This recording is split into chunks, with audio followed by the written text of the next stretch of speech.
What is up, everyone? Welcome to the Tell Me More podcast presented by Major League Success.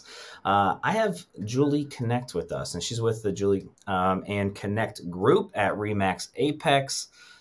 Juli, thanks so much for taking time out of your day. I know we had to rework some schedules this week to make this happen, but I'm super excited to have you on. And, it's funny, and we'll probably touch on this a little bit as we go, but you are the third Knecht that I've had on my podcast so far.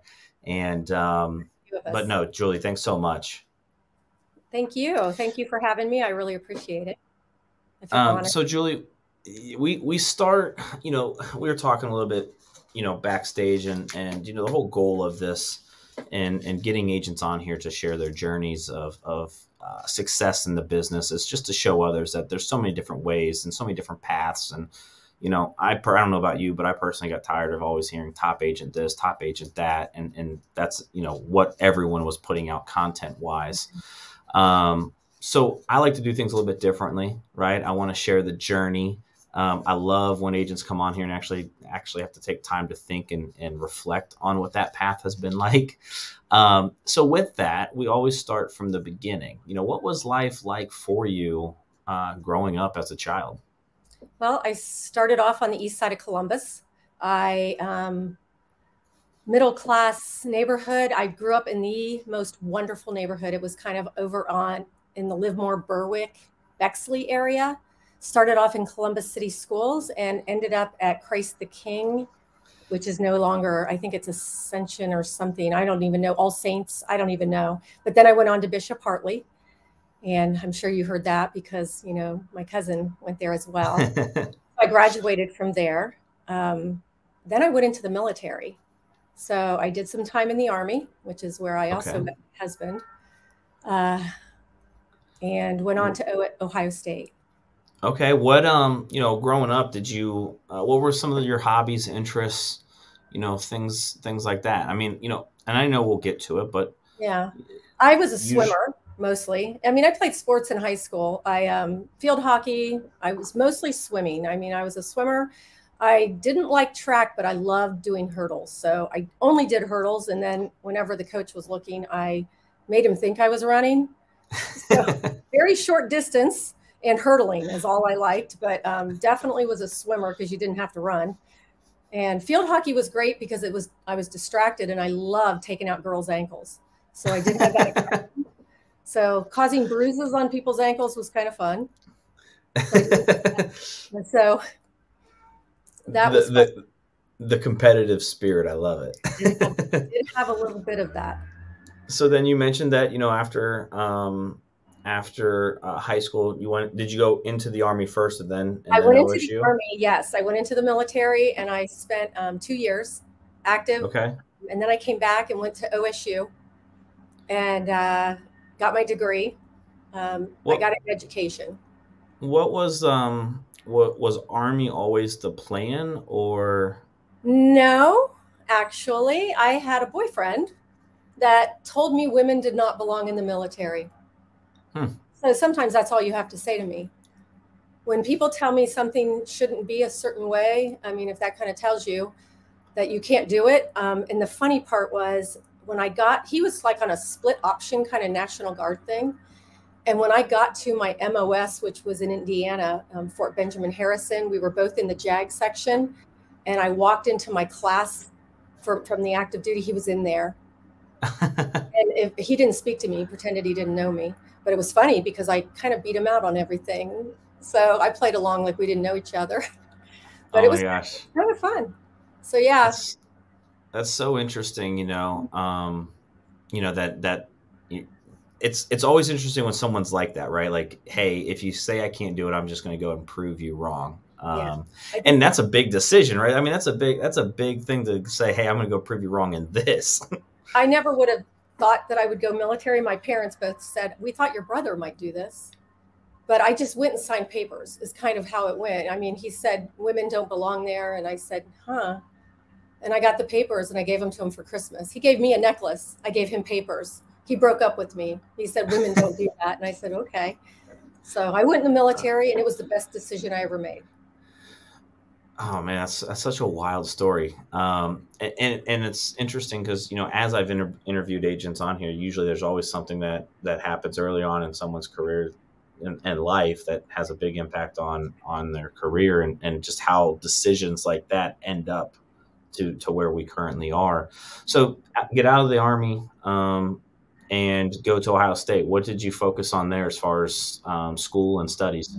Education. I kind of like didn't know what I wanted to do. At first I was planning on going to law school. And so that was kind of my whole focus of getting into something that was in law. So I started off political science, boring. And then I started doing education classes, which it was okay. You know, my mom kept saying, well, you want to teach, then you have summers off with kids. And that was kind of like, but I still wanted to go to law school. So I started off as an English major because that would, at least I could. And then I actually decided to maybe teach and then go to law school. And I loved it. I really did like teaching. I loved high school. And even though I was in an elementary my first year, because I knew the guy who, my principal from grade school got me a job, and I liked it. So I did it. I decided just to stay there and teach. And then I just got my administrative license and just kept going back to school. I never stopped going to school. What is it about school? Because there's no way I'm going back. I loved going to see. I'm one of those people that I just crave knowledge. I really do. And when people tell me you can't do something, I wanted to keep going upward. Like I always told him when I started, I did a lot of training with teachers. And when I did that, I always told them never do a lateral move with your education. Never go lateral, always go upward. So I knew a lot of teachers that would say, well, I'm in special ed and I think I'll just get my special ed master's. And I'm like, never. You already have special ed degree. Get your administrative, get your guidance counselor, get something, get a business. Always get something that moves you up, never lateral. Because it doesn't do you good. I mean, is that something that you were, I mean, is your family, do they have that sort of background, or is that just something that you just naturally had? Drive. I don't know what it was. I always felt like I had to only depend on me. I mean, my mom, she got her degree and she got a master's degree. My dad, I remember when I was a kid coming home in 3rd grade and we had to write an essay about what do your parents do for a living? And I said, well, my mom's a teacher in Columbus.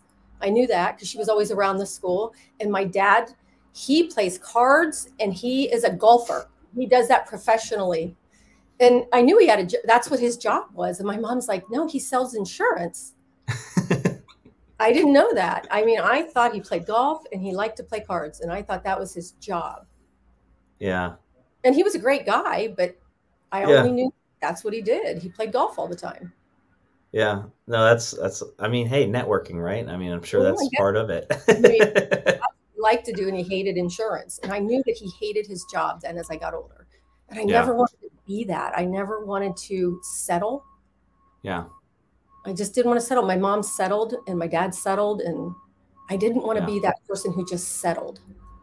Yeah. There's so many people, I think, that settle. And I think the grower mentality, you know, that you have has probably truly helped you in the real estate business, right? I mean, and we'll touch on the real estate career here in a second, but, you know, real estate's ever changing, right? You can't go lateral, right? Like you're either growing or you're dying in this business.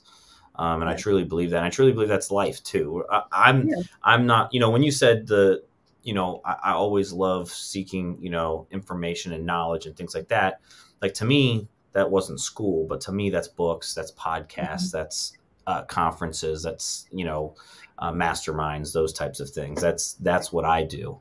Julie, how long were you a teacher for? And then kind of lead me up to making your decision on real estate. Well, I was in Columbus for 33 years. I just kept moving up, moving up, went in more, did a little bit, not, administrative. I did a lot of, I just always changed careers. About every 5 to 7 years, even though it was still in Columbus, I switched because I got bored. I just got bored. So I would apply or do something, or I'd be recommended to, hey, why don't you go try this program or try that? My last year there, I was a PAR consultant, which means you go out and you evaluate new teachers coming in. And there were times that I would have to recommend teachers to not be in the district anymore. And I know that it was kind of like you had to drop the hammer on them to get rid of them. And I know we weren't supposed to be the one to, when we non-renewed, you're not supposed to give them recommendations, or you're not supposed to, and you had to follow a specific rubric to get rid of them.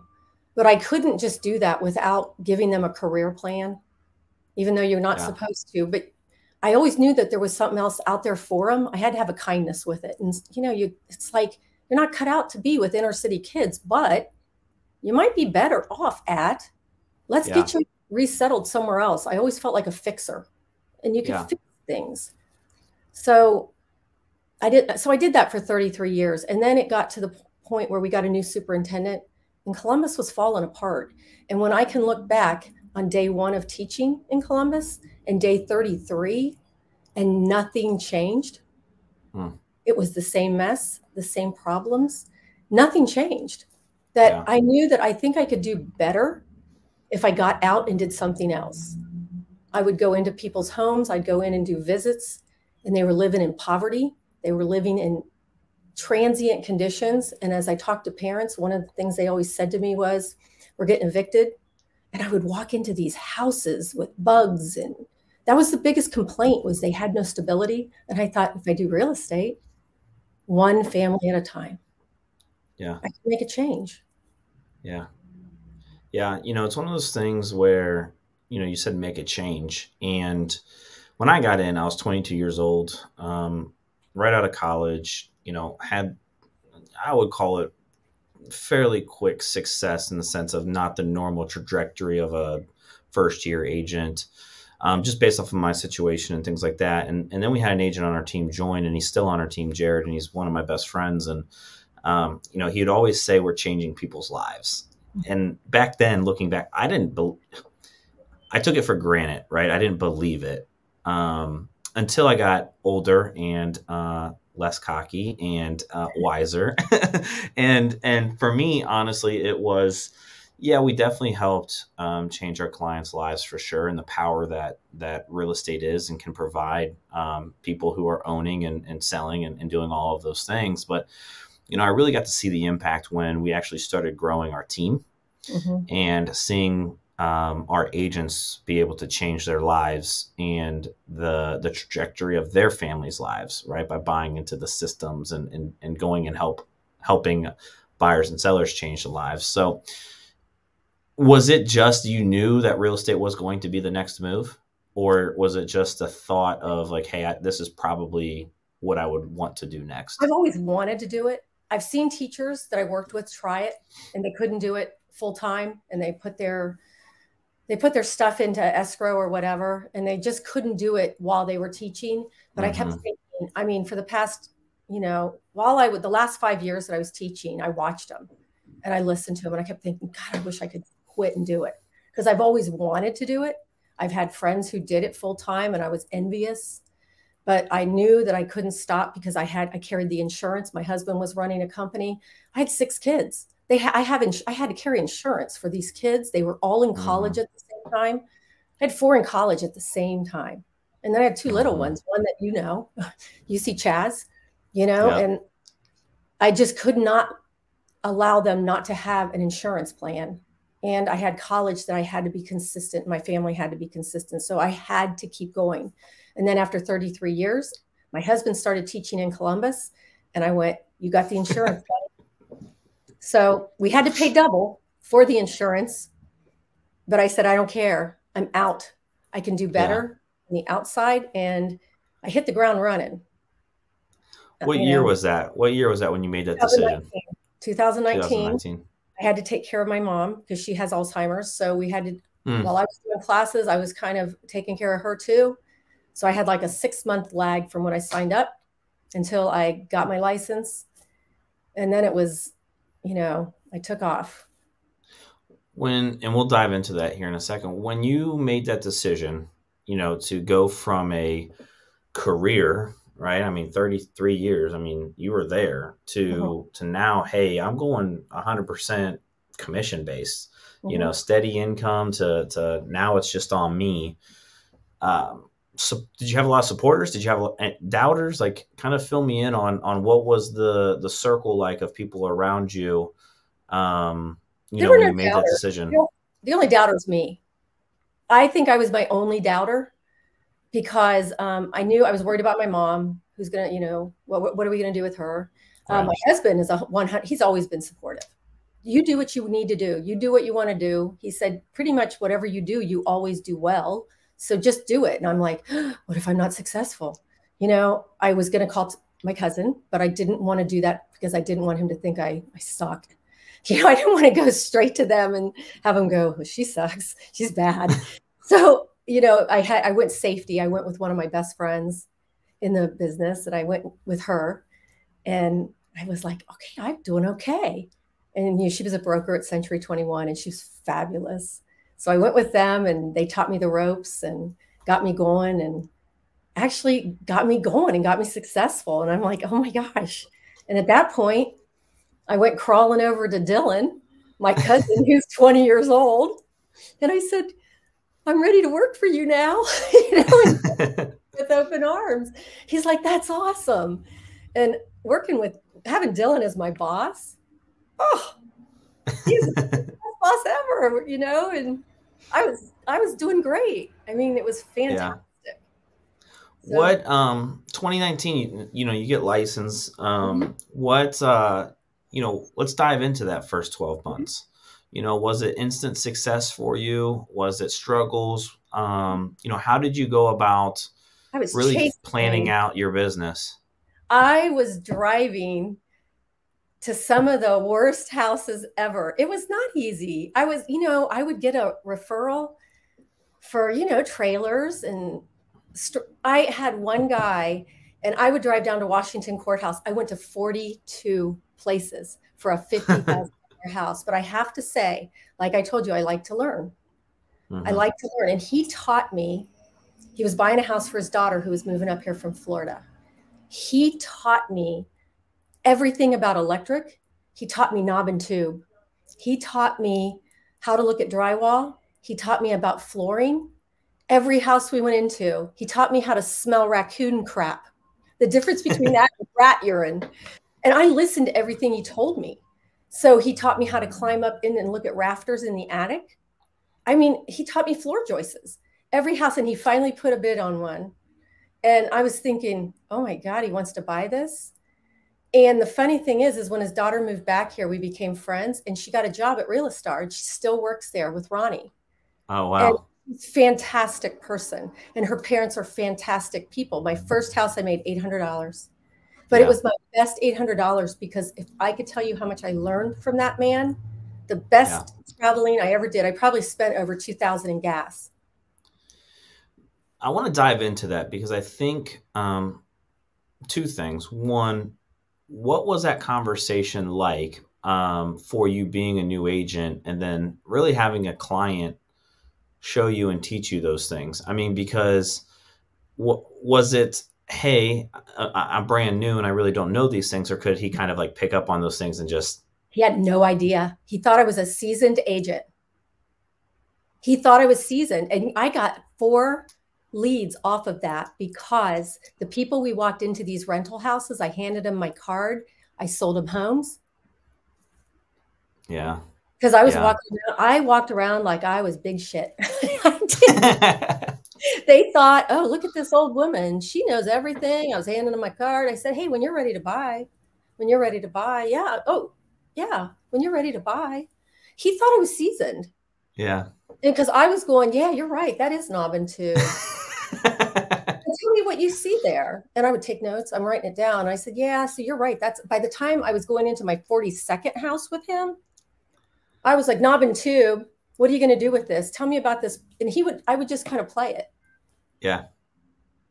Do you think you had, your dad was in insurance, and I'm always curious of like, parent dynamic and like how that plays into like kids. Like I grew up no entrepreneur, in my household, right? My grandfather a little bit, but for you, like, do you naturally have some of those abilities and skill sets to just connect with people in those scenarios? Like, I call it, like, for me, I always struggled early on of like working through those types of situations.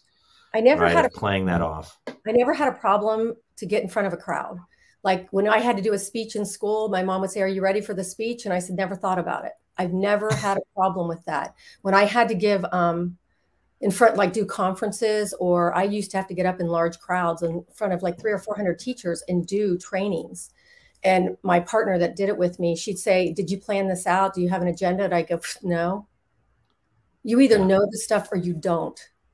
Yeah. And so I would get up in front of teachers and it would be recorded. I did not have a problem because I knew what I was talking about. And then when I started doing real estate, I was like, I don't know anything. It was a learning curve. And I was like, for the first time out of my element, and I loved it. I love not knowing anything because I was bored before. So I'm reading this stuff but I could Google, like, someone would walk to another room and I'd go, Google. Okay. So what does that mean? What do those initials mean? What's knob and tube? And I'm reading it real quick and going, oh yeah, old electric. I got that. That's not good. Yeah. So I love it. So I could BS my way through it. And then when I got home, I'd read about it. And then the next one, I did not fail. I did not falter. And there are times, I'd have to say, that's a Tom question. You got to go to Tom. I'm totally out. And I admit when I'm out of my element. And I admit when I Googled it and it's coming up, the house has cancer. So the house has cancer. It's going to die. Yeah. It's a Tom question. The second thing I wanted to point out there was, $800 check, right, for your first one. And I try to tell every single agent this that gets into the business: don't ever judge a lead based off of or a situation based off of a price point, and always volunteer your time. One of the things that I did early in my career, that I had the opportunity to do early in my career, was a ton of showings. My mentor and Ryan, he was giving up the buy side business. I was his buyer's agent. I did every single buyer deal. He did every single listing deal. And I tell people one of the fastest ways that I was able to learn was by seeing and showing homes. And it wasn't just opening up a door and just walking through and saying, "Oh, hey, did you like it?" But actually looking at this roof compared to the roof that we just came from, right? This furnace compared to that. And then cross-referencing, okay, hey, that furnace was 2008 and this furnace, it says, 2012, and then picturing the difference in how it looked, right? And those 42 homes you mentioned, right? You learned so much. And it was the best $800 that you ever got, which then led to multiple sales. One of my best, sales was a $30,000 house that I sold down in Groveport that turned into over $1 million in volume, right, over the years because of the referrals that it brought me. Right. And I just so encourage agents, if you're getting into the business, if you're listening to this and you're brand new, volunteer your time. Do the showings. Yes, it's going to cost you your time. Yes, it's going to cost you your gas. But it's not just opening the door and just walking through. There's so much that you can learn in each and every house. And you may get a client that's willing to share and teach you too. Right. And it's not even with my team, I tell them, if you are in this for the money, the money will come. But I come with the premise that everybody deserves a home. Everybody deserves a piece of real estate. I have gone into some of the most atrocious homes in Columbus City schools.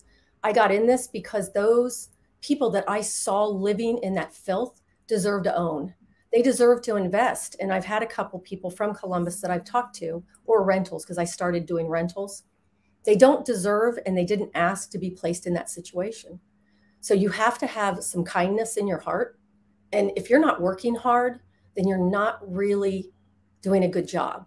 Because this business is hard. We're 95%, listening to what people need.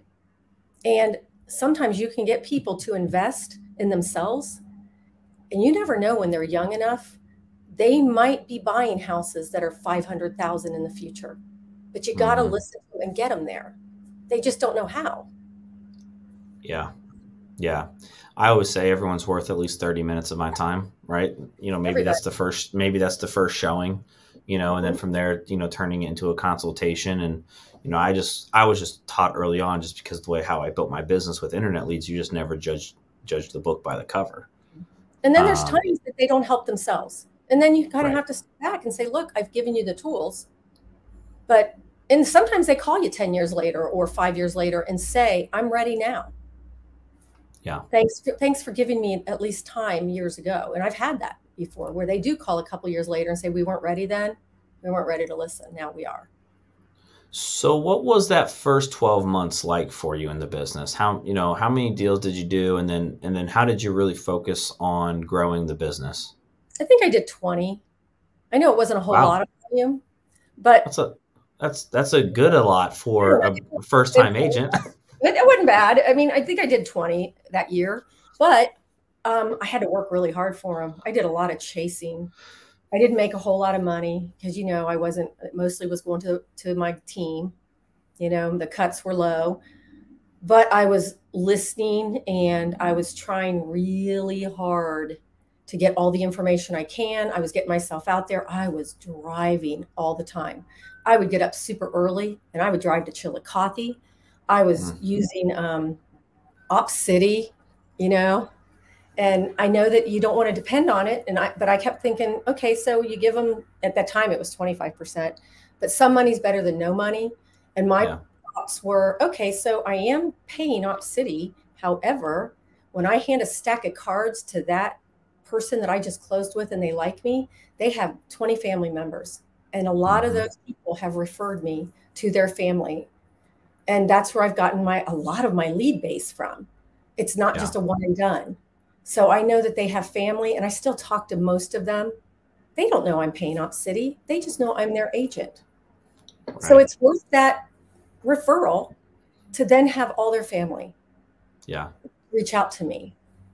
Yeah. It's this concept that it makes sense now, but, I really picked it up in a book from network marketing. I'm a big believer of looking outside of real estate industries to see what they're doing in order to bring it back into our business. And in network marketing, it's the idea of recruiting through your recruit, right? So if we were going to change this to, real estate, it's, hey, I want to help this person buy or sell their house. But what I really want is I want their friends, their family, their coworkers. I want their SOI. So for every one person, can I expand my SOI through them, times 10, times 15, times 20 if I do a good enough job and stay in front of them, right? That's really what we want. Every client becomes your cheerleader. And how do we... Yeah. And how do we tap into that to where we can turn that into a way to grow our business? Because I'm the same philosophy of you. I mean, sometimes there's just a cost of doing business to get a client, but if we're just only relying on that one client and that one closing, then we're missing a lot. It's not a one and done deal. And that's what I try to, when I bring people on my team, I try to explain to them, this isn't a one and done. So, okay, so they came in through a lead referral service that you feel like you're getting taken, but it's not just them. They're humans that didn't know any better. They didn't know that filling out that form was doing this. They're looking for a house or to sell a house, but they have a lot of family members that down the road, and they're a human just the same. And you make a relationship with whoever. And so lead me up to current day. 2019, you got licensed, came out the gate, 20 deals is awesome first year in. I don't care if you don't believe it, Julie. I don't know. I don't look at, I'll be honest with you. I find out that I get awards or something through the brokerage because my team will take a picture of it and say, look what we got. And I'm like, oh, I don't even know what I make. I don't even know what I make until my tax girl calls me and says, oh girl, you're in trouble. You better start sending me everything you bought this year. And so I'll send her my bank statements and start itemizing for me. I don't pay attention to the bank account. I don't, and I should. I just know I can pay my bills and I'm thrilled. Yeah. Lead me up through 2019, end of 2019 to current day. Obviously you didn't start out with a team. When did you decide that that was your next step, as business kept growing? When we came over and opened this brokerage, I told Tom and Dylan, I want to start a team. And it was kind of a struggle. I had a friend of mine that she got her license, and I thought I could, I trust people, I do. And I thought it would work, and it didn't work at all. And so it didn't work. So it was me. And then I was a team of me.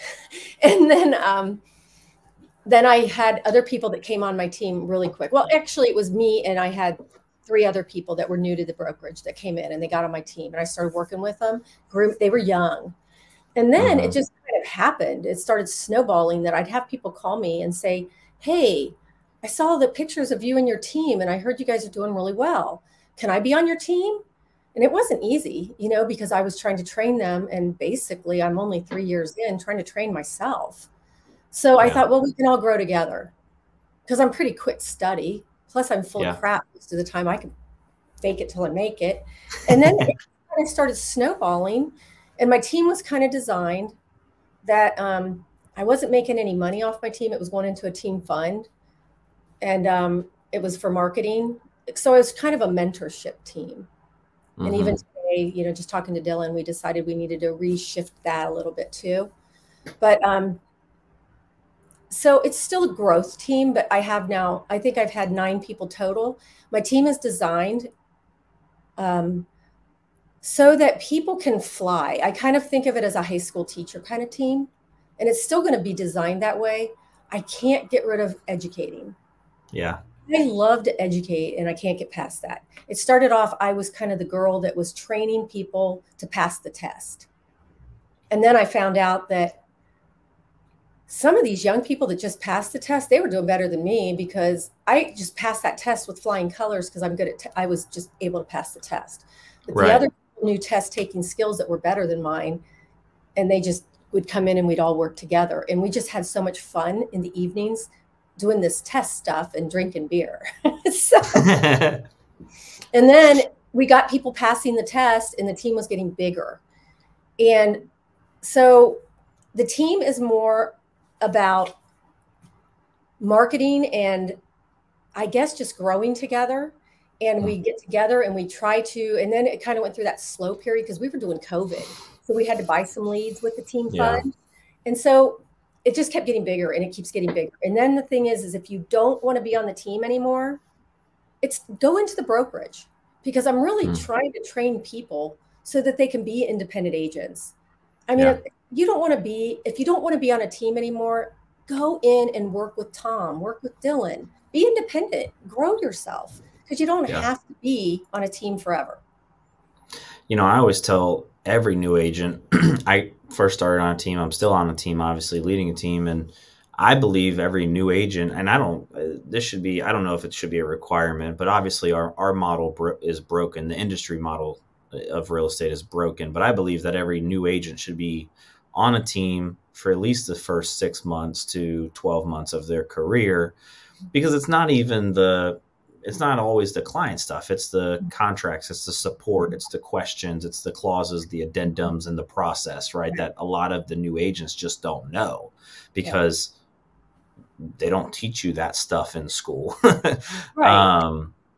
Or they do, doing it, you don't know it. You have to be doing it at the time. And that's what I do every evening. Honestly, my evening, from probably 5 o'clock till 9 o'clock, sometimes till 11 o'clock, I'm on the phone with a team member independently going through each thing with them. Are you, Julia, I'm just curious, are you still out actively selling, or is the goal to kind of run it as a business and start stepping back?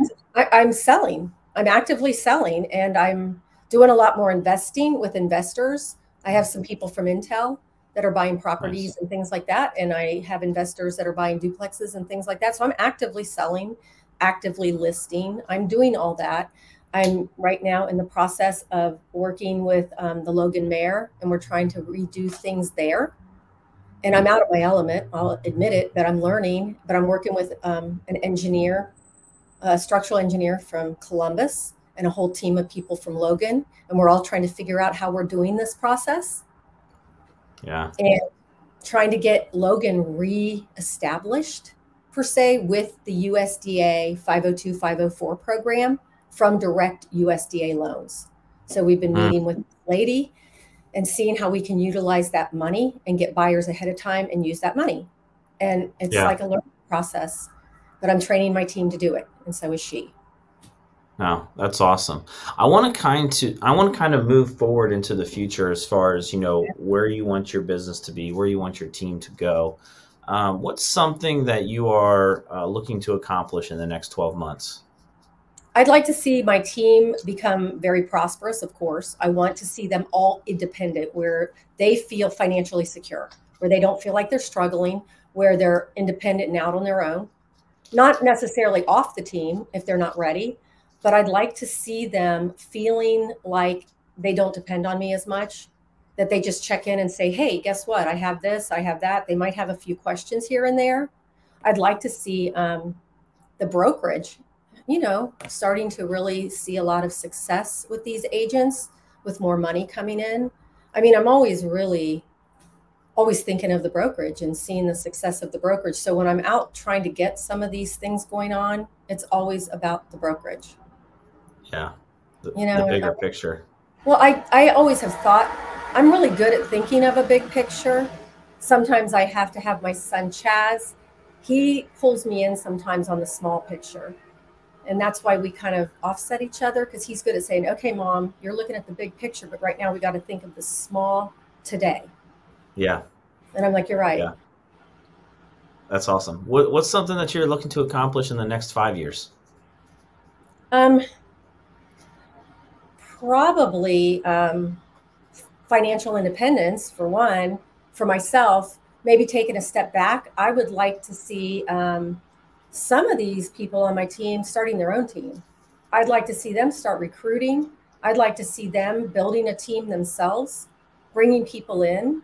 I'd like to see them doing what I'm doing. I'd like to see them being team leads. I'm curious because